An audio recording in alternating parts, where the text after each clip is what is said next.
Hello, everyone. Welcome. Welcome to this exciting event. My name is Rick Page. I'm Dean of the Larner College of Medicine. If I haven't met any of you at this point, I'm really delighted to kick this off and welcome you to this special event within our week of celebration of research. This week is designed to highlight and celebrate the numerous accomplishments and the research efforts throughout the Larner community by students, faculty, staff, trainees, and really take time to step back and appreciate what we do here and the wonderful people we are surrounded by. This is the second year that our Excellence in Research Week has been orchestrated by Senior Associate Dean Kate Tracy, and I love the way this spans the entire week. We started out Monday with a poster celebration in the Given Courtyard. And then we had an amazing lecture by our Alumni Award recipient, Dr. Jennifer Musa, who spoke just brilliantly on the science of service. And really, I had a bit of a tear in my eye as she talked about the impact she's using her research career to impart an amazing effort through education and global health in Haiti. And she even highlighted the professionalism statement of our college as one of the things she learned as a student here before we wrote it down in the professionalism statement, but it's been in our DNA for really decades and now a couple hundred years. And then there was last night for the research rally. And if you haven't been to one of the first two research rallies, please come next year. This really appeals to those of us with a certain limited attention span, if you will, where in 7 minutes, terminated by an alarm, a scientist gives their story, not just their science, but their story in research. And this, again, was part of Kate's vision for this week, and really is one of, I think, the most fun events in the Larner calendar. And then we're going to close the week when Johannes Freuhoff joins us and presents the Stetson Lecture, as well as joins us for a panel discussion. And if you haven't met him or heard of him yet, he is the CEO and founder of BioLabs, and we're going to be talking about the bioincubator that we're going to be bringing through this wonderful collaboration here to our college, our university, and really our entire region. So what we're doing today is continuing the celebration. Specifically, you get to hear the annual research celebration address from Senior Associate Dean Tracy. But before that, we have the wonderful opportunity to present some awards. And leading us through the rest of today, or this session, it's really my pleasure to bring on Senior Associate Dean Kate Tracy, who again, really, this is her brainchild, and she'll be taking it from here. So please now join me in calling up to the lectern, Dean Kate Tracy.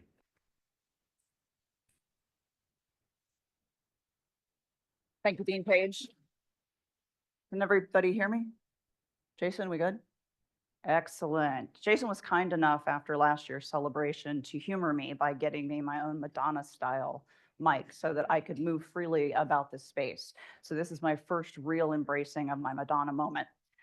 So thanks to Dean Page for such a lovely introduction and the nice overview of where we've been this week.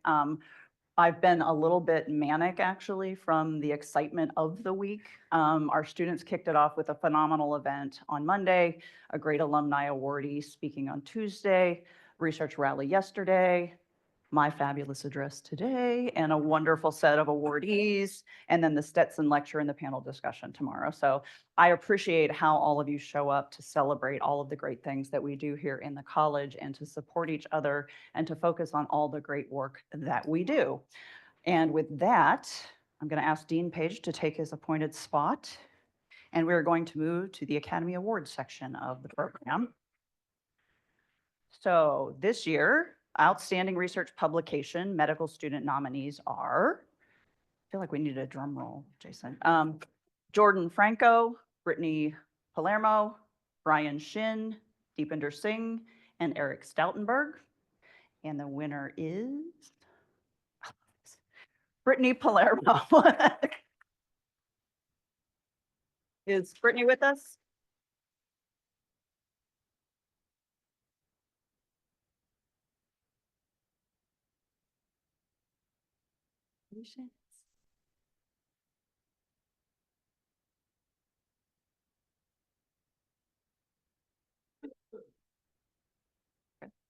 Congratulations.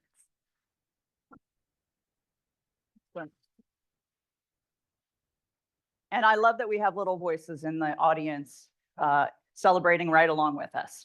And our next set of nominees for Outstanding Research Publication Graduate Student, Alyssa Cario, Sebastian Duno Miranda, Mingu Kang, Sean Lenahan, Kira Malone, Soman Mistry, and Abigail Testo. And the winner is Mingu Kang. In absentia, we will hold it off to the side. For Outstanding Research Publication Postdoctoral Fellow nominee, we have nominees Brandon Bensel, Deborah Kamen Mukaz, and Colleen Kelly. And the award goes to Brandon Bensel.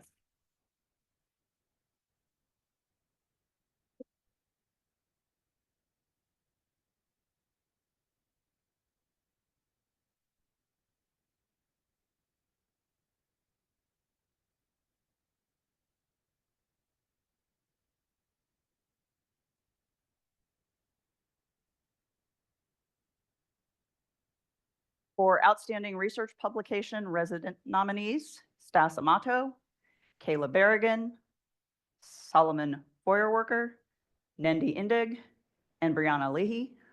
And the winner is Brianna Leahy. Brianna. Round of applause for Brianna. Okay. That feels abrupt and not a good transition. From the UVM Health Network Medical Group. We are proud to honor our Junior Researcher of the Year, Leslie Young.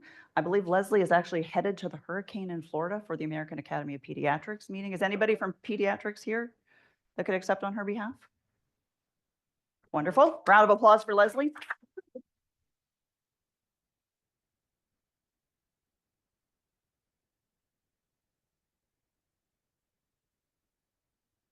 Thank you so much.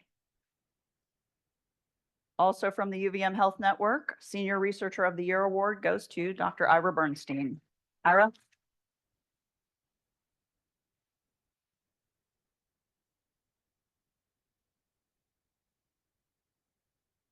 Congratulations, Ira.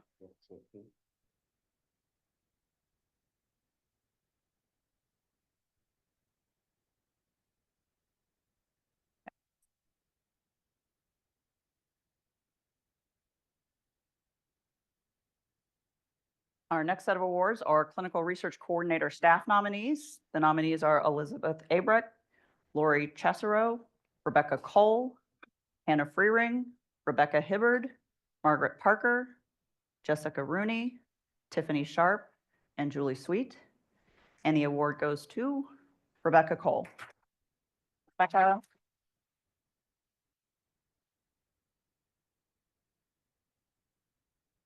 Okay. Our next set of nominees are for Research Scientist. Our nominees are April Averill, Myra Carmoli, Haley Greenire, Miles Lamberson, Kira Lee, Zoe Mark, Patrick Payne, Jennifer Tonzak, and Kirsten Tracy, who spells it the right way. I'm just going to go on the record. And the winner is Kirsten Tracy.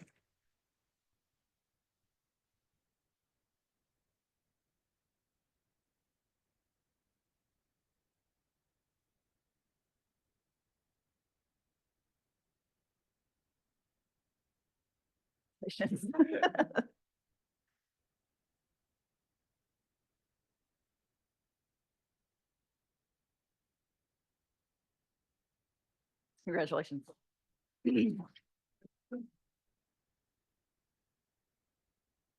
Next set of awards are the Dean's Clinical Trials Research Award nominees, and the nominees are Matt Kinsey and Constance Van Egan, and the award goes to Matt Kinsey. Matt here. Anyone from Department of Medicine that would like to accept on Matt's behalf? Thank you, Dr. Stapleton.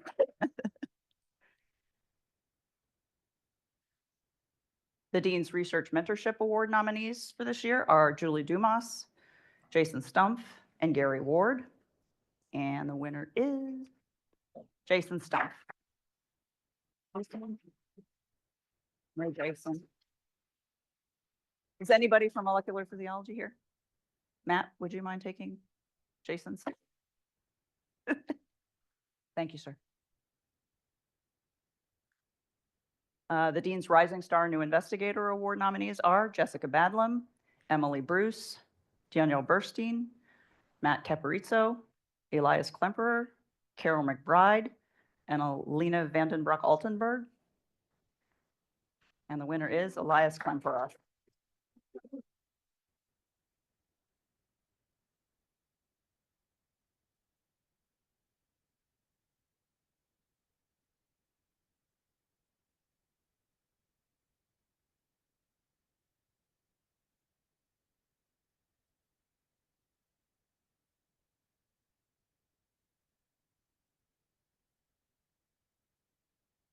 Congratulations.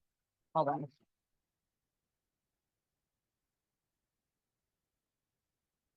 For the Dean's Mid-Career Investigator Award, the nominees are Masha Ivanova, Lee Nodler, and Erica Ziller. And the award goes to Masha Ivanova. Masha. Anybody from psychiatry? I saw Julie. Okay. Perfect. Thank you.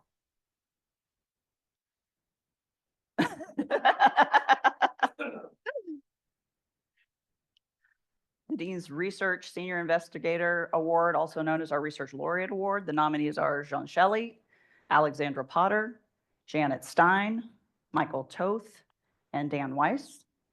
And this year's award winner is Dan Weiss.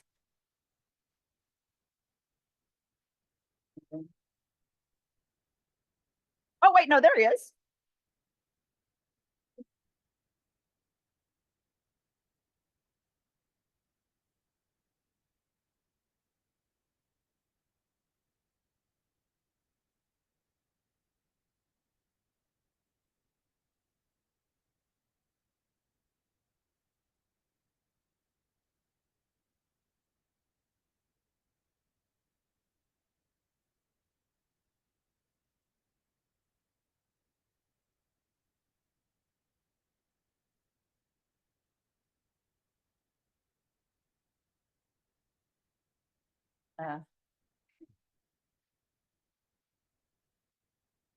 Congratulations, Cam.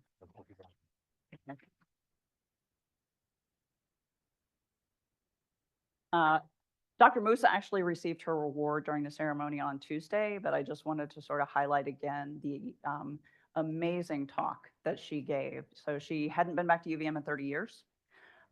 She had an interesting route from a PhD here at UVM onto a postdoc at Cornell and ultimately settled at SUNY Broome Community College. And she has done fabulous and amazing work in creating service learning opportunities for her students and building some really, really important capacities, public sanitation, water, schooling, education in Haiti over the last decade. So as part of how we do Research Celebration Week, almost everything is zoomed and filmed.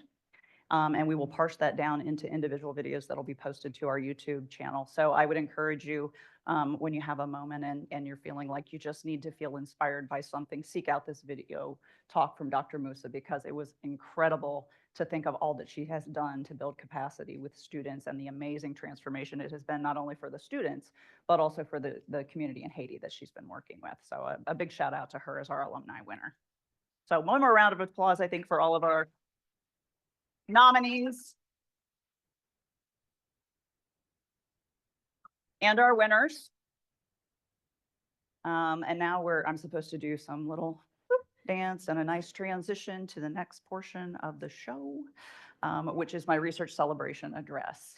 And I thought a great way to make that transition is to put some gratitude out into the universe, because the truth is, and we all know this on some level, it takes a village to do what we do every day. That's professionally and that's personally. And I have a fantastic village here with all of you. Some villagers get to work a little more closely with me, whether they want to or not. And that is the illustrious team that you see on this slide. So I want to give a shout out to the Research Celebration Planning Committee, which is Liz Dorman, Joanne McVeigh, Chris Berger. They work with me to set up the week, to plan things out, to set dates, to give ideas. And despite the fact that I think a year ago when we wanted to first turn it into a reimagined week, they thought I was crazy. They jumped on board with me. And we've turned it into a really fantastic week. And I personally feel all of the good energy that comes every time we have an event as part of Research Celebration Week. So my gratitude to all of you for being on that committee with me. The medical communications folks do not get to dodge me. They also are an integral part of the success of these operations. Stephanie Knifick, where are you, Stephanie? She is our new Executive Director of Medical Communications, so please give a warm welcome to Stephanie. She jumped right in. John Turner, who keeps trying to get me to take more photos than just the one that I came with. Ann Howard, who does all of the graphic design. Keely Keogh, who we're going to see in a minute the creativity that she brings to our highlights reel. And in all caps and bold, Liz Dorman, because Liz Dorman is the most amazing event planner I've ever worked with. And she is just fabulous. And she is the one that makes all of the magic come together here. So round of applause for Liz. I mentioned in passing that the delightful Jason Towsley got me my own Madonna mic, and for that I will be forever grateful. I don't even have to share it with anybody. It has its own case and everything. So to Jason and Bruce, who tolerate me saying, I'm really nervous about this, please meet me an hour and a half before I'm supposed to go so that we can walk through absolutely everything. And oh, by the way, could I just have a little thing over here where I can actually see my slides and stand in the middle of the room? And they did it. And so my gratitude to both of you for always jumping in the boat when I have crazy ideas. And finally, to the Dean's Office team, you manage me on a daily basis and try to keep me in my lane and looking good, and I'm very grateful for that as well. The personal part is, these folks keep me humble. So these are my son Finnegan, daughter Ellie, and my love Britt, who is actually here in the audience. And this is why I get up every day and do what I do. And they keep it real and they keep me honest and they keep me finding the joy in life and the joy in the job. So build your village, find your people, love them hard. And then there's the captain. I realized in all of the time, like we've been doing this 2 years now, and that's 10 events that we've been through. And I was like, you haven't adequately thanked Rick. He's the guy that got the ball rolling. It was about 2 years ago this time that I was fretting about what was going to be the outcome of the Senior Associate Dean of Research for the Larner College of Medicine search. And he was the captain, and he was the one that made the call, and he was the one that created the opportunity for me to be here doing what I do every day.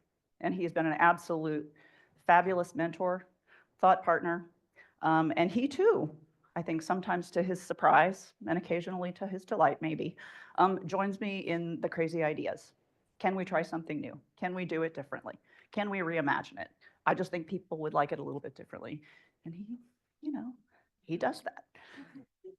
And he likes to sail, by the way. That's like this, that's where the metaphor came. So thank you, Rick. Truly, deeply, gratefully every single day to be part of your leadership team and the great work that we do here together in the College of Medicine. Round of applause for Rick.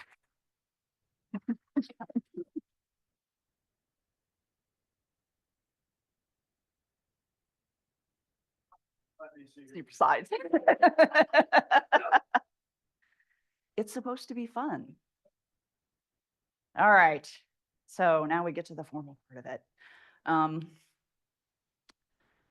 This year, I've been watching kind of like, how do I make this role my own? We have a lot of, I think, what some would describe as headwinds swirling around us.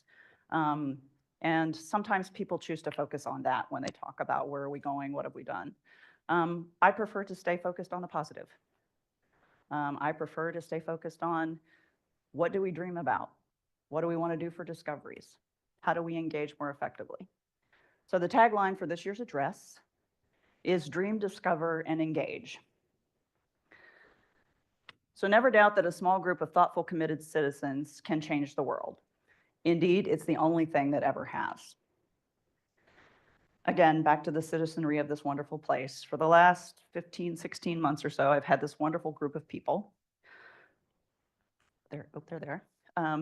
Jan Carney, Tiffany Delaney, Julie Dumas, Kala Freeman, Eric Gagnon, Steve Goldman, Ramsey Harrington, Yvonne Janssen-Heiniger, Stephanie Knifick now, welcome to the group, Deborah Kamen-Mukaz, Kristen Pierce, Princess Ramirez, Maya Reblin, Renee Stapleton, Doug Todges, Michael Toth, and Leslie Young as trusted advisors to me in so many things.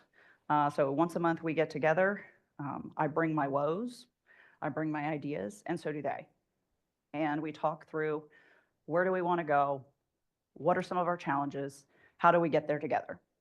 And over the last year and a half-ish, we've crafted out details of a roadmap, a research roadmap. And the priority areas for that are access to clinical data for research purposes, space stewardship, and a collection of metrics around which to make space adjustments that were informed by a very lively discussion. Professional development resources, research communication strategies, strengthening our research cores, building our bench, investing in our people, strengthening the clinical and translational part of our research profile, research needs assessment, doing some philanthropy for research, and ideas, ideas, ideas. So to this wonderful group of people, I thank you for your service to me, to the college, to the university, and for always showing up with goodwill and great ideas for how we go forward in a really positive way together. So a round of applause to my RAC, please.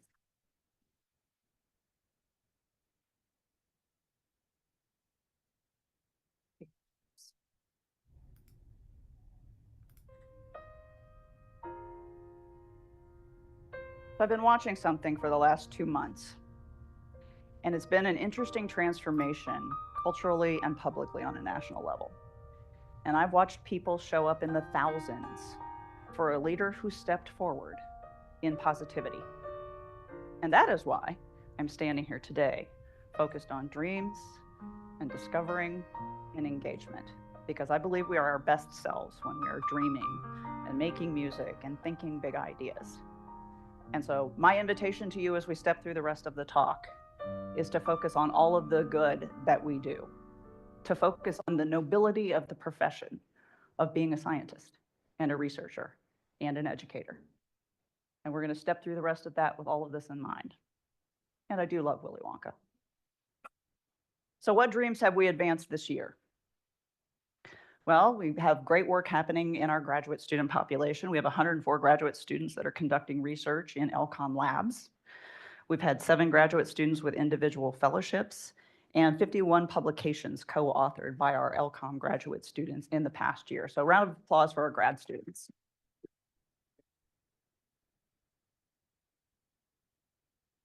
And a round of applause to Chris Berger for being the man who stewards it all as our Associate Dean for Graduate Education. For our medical students, just this past summer, we had over 70 students do summer research experiences that were funded by the College of Medicine, the Cardiovascular Research Institute, the Cancer Center. 2 of the students have stepped out for a year to do the Dean's Medical Research Fellowship, and our medical students are stewarded and led by Dr. Renee Stapleton, who's the Director of Medical Student Research. So a round of applause for Renee.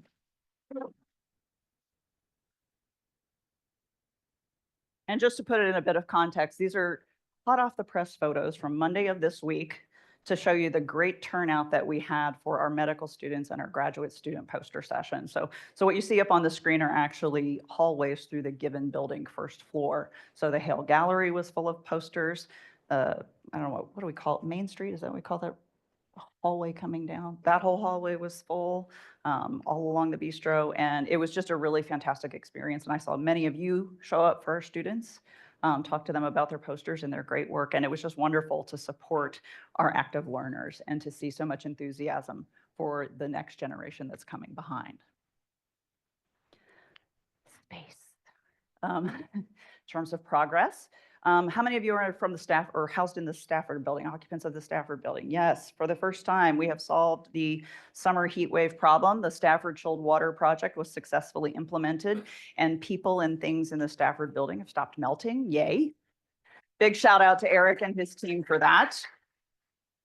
One of the conditions of adding the beautiful Firestone Research Building to our midst was that we would, as that became occupied, yield additional space back to the campus, kind of in a one-to-one kind of way.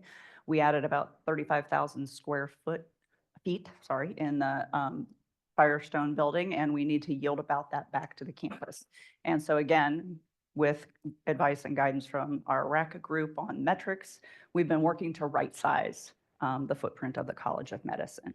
And like I said, driven by the Firestone occupancy, but also by telework, and just trying to be good stewards with the resources that we have.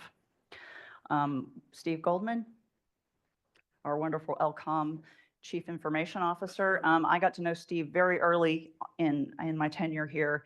And I said, you know, I think that information technology could be an integral part of the research enterprise and how we grow things. And would you be interested perhaps in leading this really important initiative? And so over the last year and a half, Steve stepped into a leadership role in implementing the Encore clinical trials management system here. And I'm happy to say it's being driven in part by our need to support cancer clinical trials, but also clinical trials in general. And we are at the point where the Cancer Center is actually now using the Encore system for some of the clinical trials management. So very grateful to you, Steve, and for your leadership in that role. So round of applause for Steve.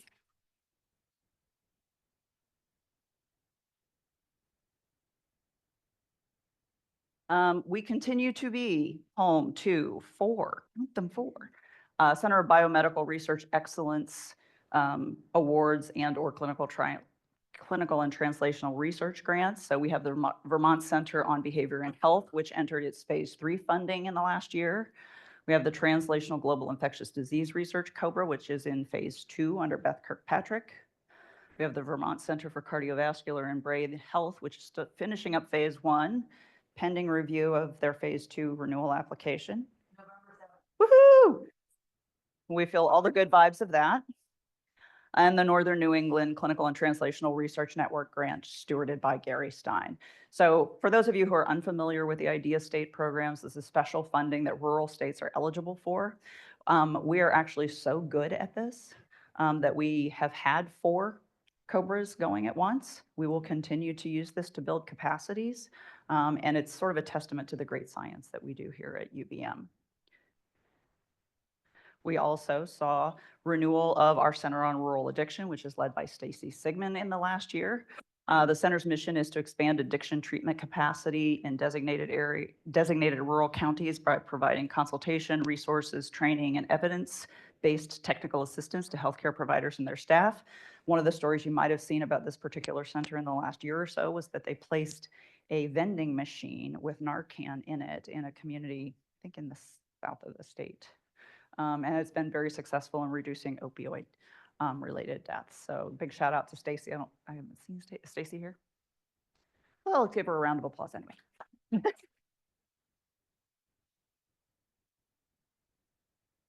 We will also be adding, hot off the presses, a new Center for Rural Health Research led by Dr. Erica Ziller. Erica's over here to my right.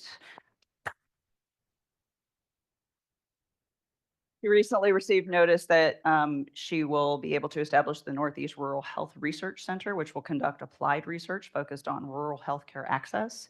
It's funded by the Federal Office of Rural Health Policy, and the center will collaborate with the University of Southern Maine on topics like rural health insurance, emergency medical services, behavioral health, healthy aging, and so forth. So really excited to see this grant come to the University of Vermont. Whew. It's the mania getting to me. Anyway, so thrilled for your success, Erica. Erica joined us just a little over a year ago. So really pleased to see this kind of success in your early days of being here, and thrilled to have this round of applause for Erica.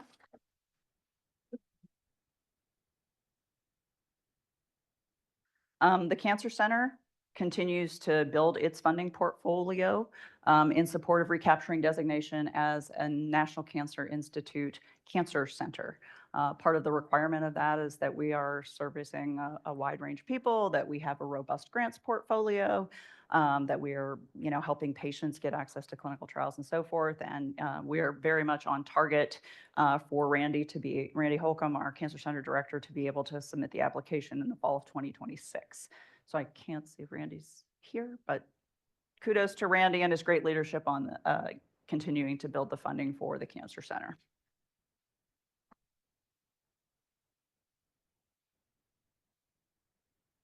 Now this, some of you have probably gotten, there was a little bit of leakage because I couldn't hold it in. The report on our fiscal year 24 extramural funding. So this year, we finished, follow the green box, with $101,542,619 worth of extramural funding. Woohoo! That's big. That is big. That means that we competed for 315 extramural awards this past fiscal year. It accounted for 45% of UVM's total research funding for the fiscal year, and it represented a 7.6% increase from the prior fiscal year. So give all yourselves a big round of applause for all the work that goes into that kind of increase. Working on my special effects. Anyway, this is amazing because what hasn't changed in that whole time period is it's no easier to get the money. It's no easier to get the awards. The funding pay lines continue to be incredibly tight. They're still funding many of them below the 10th percentile. So to me, this is remarkable that we're continuing to grow at this robust rate at a fairly difficult time at the federal funding landscape level. Also very fun, I get a report on who are the $1 million grant earners. So our $1 million club is this wonderful list of folks up here on the screen. Put some funny animations with it. Dollars are going to bounce in with it. Bouncing in. Worked a little faster on my computer, but this is the show me the money slide. So a lot of amazing people. This is the list of any grant awardee that was awarded $1 million or more in the current year. And basically, we were 52% of all UVM grants that were $1 million or more. So big round of applause for that. Oh, dollars. Got to keep going. Going. Got a little over exuberant with the animations there. We get, success is never final. I'm a work in progress, I'll debrief about this after and be like, okay, fewer dollar bills next year. Okay, research highlights and discoveries. This was the part of the address last year that made, I think, John and Kaylee and maybe even Liz a little bit apoplectic because I got this idea about 3 weeks before it was time to do the address. And I went and I said, hey, I think we should have a highlights reel. What about all the media clips and the this and the that? And they were like, I was like, come on, we can do it. And they did, and it was fabulous. And so we're doing it again. So stay with me for 3.5 beautiful minutes. Highlights and discoveries.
What a fantastic year. So we've covered where we've been. Now I want to talk just a little bit about where we hope to go over the next year together. One of the items I mentioned from the research roadmap is building up our clinical and translational research capacities. And so one of our efforts to do that is to establish a new core, cleverly called the Epicenter. The goal of the Epicenter will be to grow clinical and translational research by providing expertise and collaborative support for the design, conduct, and analysis of clinical and epidemiological research studies. And we are fortunate enough to be able to use this very opportunity to recognize and welcome that leader, Dr. Tracy Madsen, who is the new Vice Chair of Research in Emergency Medicine, and she was kind enough to join us today. Tracy, give a hand. Welcome. Welcome.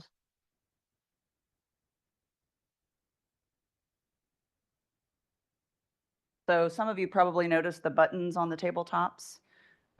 So we also, this is an idea that gets credited to our new Executive Director of Communications, Stephanie Knifick. We were talking about how do we promote engagement with each other, engagement with the media, engagement with Vermonters, so they better understand the great work that we do and the importance of the work that we do.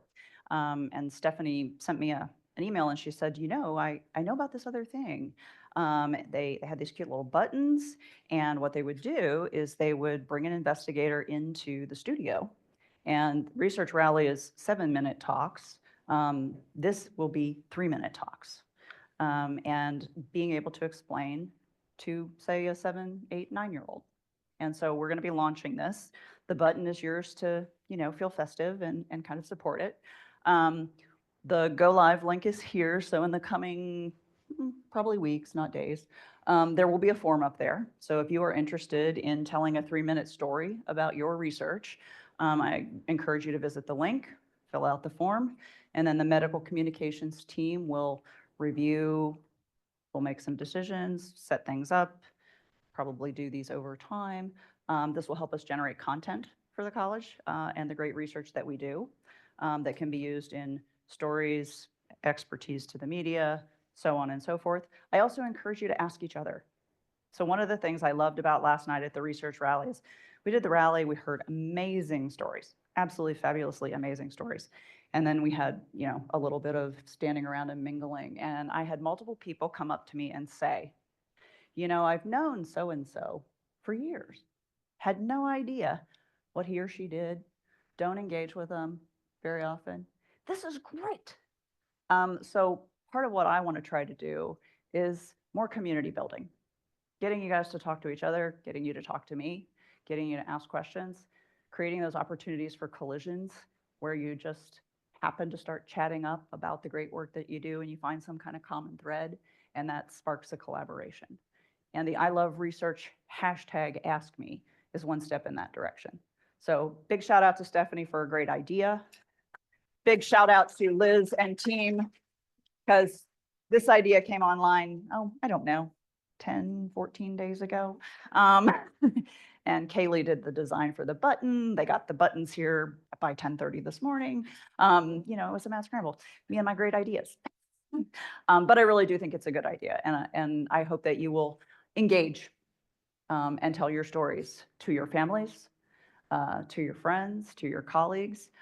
We have so much good work happening here, and there's such rich opportunity to cast that out into the world and let folks know why UVM and the Larner College of Medicine in particular is a great place to be, it's a great place to work, and it's a great place to do research. So I invite you to join me in that engagement activity. I'm a reader in my spare time.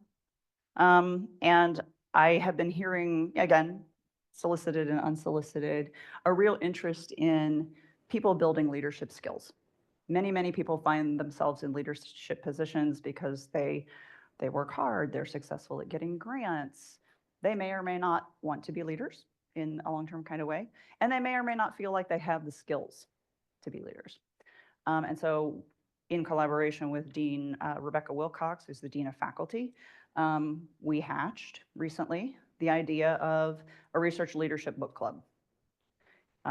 We'll pick a set of books. She has done the ELAM Fellowship. I have done the American Council on Education Fellowship. We're both dialed into networks of folks that are interested in leadership and interested in being better at it. And so the intent is to pick a book a month, and ideally people will read it. And then we will, host a facilitated book group discussion. So probably that will, I haven't decided yet, and she and I haven't worked out the details of like, do we ask you to sign up? From a space perspective, we probably need folks to commit a little bit, just so that we can have a space big enough for everybody to be there. But one of my favorite things in life was the time that I spent being an American Council on Education Fellow with President Freeman Hrabowski at University of Maryland, Baltimore County. One of the things I appreciate most about my relationship with Dean Page is that we also have those kinds of conversation in a mentoring kind of way where we talk about different leadership styles, different ways to approach difficult conversations or difficult decision-making.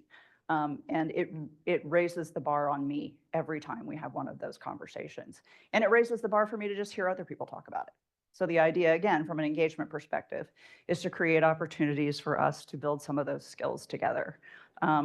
So I encourage you to give it some thought. There will be no test, just lively discussion. So we'll be having the Research Leadership Book Club. There we go. Taking a little bit of a lead from our Cancer Center director, who has implemented something he affectionately refers to as cancer crypto, I think. He has given to, I think, associate and full Cancer Center members $10,000 worth of crypto coins to spend at our research cores. And that's wonderful, and that's great, but everybody doesn't belong to the Cancer Center, and everybody isn't eligible for cancer crypto. And so again, in a conversation at a recent Research Advisory Council meeting, there was the suggestion that we might consider coins for the cores for others. So we're going to try to pilot this in the back half of the fiscal year, so starting in January. We'll work through sort of an organized process. There will be some priorities set. The idea will be there could be a range of up to $10,000 worth of coins for the cores to encourage folks to A, use and support and collaborate with our research cores, generate preliminary data for grant applications, and do team science. So that will be coming online in January of 2025. And then Rick did the teaser at the beginning. We are thrilled, absolutely thrilled, to be embarking on a partnership with Johannes Frohoff and the Biolabs team and UVM in a larger scale with VP Dombrowski to launch the Biolabs Innovation Center at UVM. This will be a bioincubator space where some of our wonderful faculty may choose to take their discoveries and turn those into companies. And we'll be joining a fairly elite ecosystem that I'm sure Johannes will talk more about tomorrow in his Stetson lecture. But it's really exciting. My understanding, and Johannes, please correct me if I've misunderstood this, we're the first rural location that Biolabs will be partnering with, right? That's right. So we're thrilled to be, what unique things do we bring? We bring access to rural populations and a rural university. And we're absolutely thrilled to be creating this ecosystem for our community. One of the things that I think a lot about is, again, because I'm trained as a health psychologist, is you may not believe me, but I am pretty confident that the greatest medical or scientific discovery in the world is almost meaningless if it never gets translated into something that can help people at large. So if we make discoveries and they sit on the shelf and it never gets translated into clinical care practice, or it never gets translated into a device or a therapeutic or a something that can be commercialized, we're not maximally helping the people that we're here to serve. And so what's exciting for me is we're going to have right here at UVM an ecosystem to promote research entrepreneurship. So there will be trainings, there will be experts to help guide you through the process, and it's a real opportunity for us to distinguish our organization in this space and to do something positive for economic development in Vermont as well. So I'm thrilled about that. I also think it will be a way for us to attract talent. More and more folks who are going on to PhD programs, you know, you can go the academy route, which I think the numbers are decreasing on. You can go the industry route, but you can also go the business route. And I think we should be looking to distinguish ourselves as a place where you can get that kind of exposure and experience when you're here doing your degree training. I think that will make us a unique type of institution for graduate students, undergraduate students, and so forth. So I'm really looking forward to Johannes's talk tomorrow, the panel discussion that's in the afternoon, and I hope many of you will be able to make it to one or both of those activities. Finally, if you were to ask me what I thought was the biggest coup of my first year and a half of being here, it's probably this. So from my research advisory council, from members of the community, one of the first things I heard when I heard it actually while I was interviewing, we need access to clinical data for research purposes. And that was just a goal very much that people thought was unreachable. And through lots of the divine hand of the universe, in my first year and a half, we got funding to establish a research enclave. We forged some really great relationships with our partners in the network. And over the last year, we have gotten through a conceptual design. We have gotten the stakeholders to agree that this is a really important and valuable thing for us to do. Again, my good friend Steve Goldman is playing a leading role in the technology and data security requirements for that. We hope to be live. We will be live. We will be live by June of 2025. So I know that some of you still struggle with trying to get access to clinical data, but the light is at the end of the tunnel, and this is a really great thing for the University of Vermont, for the College of Medicine, and for our relationship with the health network, and the great research that can be done if we can harness the clinical data that sits in that health network, not just for the good of research for research's sake, but for doing good for Vermonters. So this is one of my most exciting achievements in the first year and a half, and something that I look forward to bringing to, well, not to completion, it'll never be done, but into the usable live state over the next 8 months. So y'all have been very, very kind to sit and listen to me for this bit of time. We do have food and tasty beverages over in the Hale Gallery that we will be getting to. But I want to leave you with a couple of thoughts about dream, discover, and engage.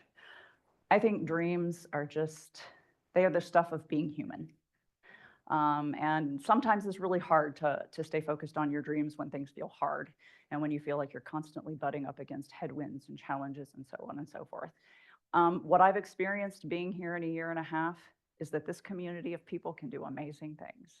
And we can especially do amazing things when we come together collectively. So I invite you to keep dreaming and keep asking, what more can we do? I invite you to keep thinking of those amazing discoveries that you want to make, that you believe, and you're probably right, can change the world. I heard bits and pieces of that at the Research Rally talks last night. I heard that in Jen Moose's talk on Tuesday, how she fundraised and first-gen students that she's taking into Haiti. And for the first time in, it was decades, this small community in a rural area has potable water because she figured out how to help them get a water filtration system. Children are now being born there, able to have clean drinking water from the jump. People who come out of here and through here and stay here do amazing things. We are the dreamers. And we can keep doing great things together. And we should never lose sight of that. And I invite you also to engage. There are all kinds of opportunities for us to engage. And it makes my little heart so happy when someone comes up to me at a reception event and says, "This was great. I didn't know that so-and-so did this or that. Did you know that?" And I love hearing the stories. That is how we lift each other up. That is how we lift ourselves through difficult headwinds. That is how we find the next big thing. That is how we keep each other in the game. Because I absolutely believe, I said it at the beginning, I'll say it again, being a scientist, an educator, a researcher, a leader is noble. And we need people who want to step up and lead and be excited and do great things. And when you start feeling down, I want you to think about this next thing I'm going to show you. I want you to be like Dave. Championship, bad shoulder and all. And Vermont just got it done.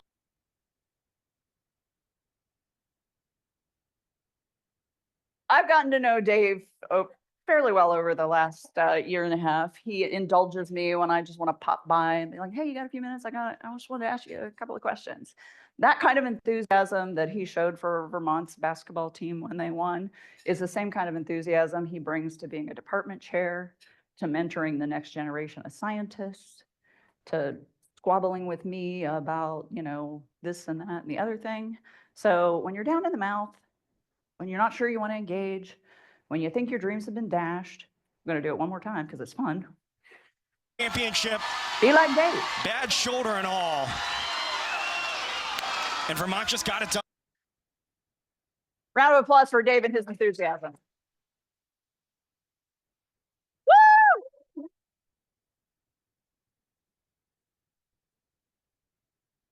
I'll leave you with one thought before we go. One of our speakers last night talked about, I still haven't chased down the meme. He called them BBC Kids. It was a meme that went around. I still don't know quite what that means, but he mentioned that they were sort of irreverent, lacking in decorum kind of folks. And, I'm a little like that. It's because I think what we do should be fun. I think that we should find the joy whenever we can, wherever we can. And if you don't feel joy in what you're doing, come have a talk with me because we should help you figure out how to find your joy again. So I hope that you will take a few minutes, join us in the Hale Gallery, eat, drink, be merry, talk to each other, share your stories, share something good that's going on for you, and keep letting me and Stephanie and her team know the great things that are happening. The grants, the papers, the awards, the media reach out. We want to celebrate all of that. And I will just thank you for allowing me the privilege of being your Senior Associate Dean of Research. It is one of the most wonderful jobs ever, and I get up every day glad to do it. So thank you for your time and your attention. Let's go build some community.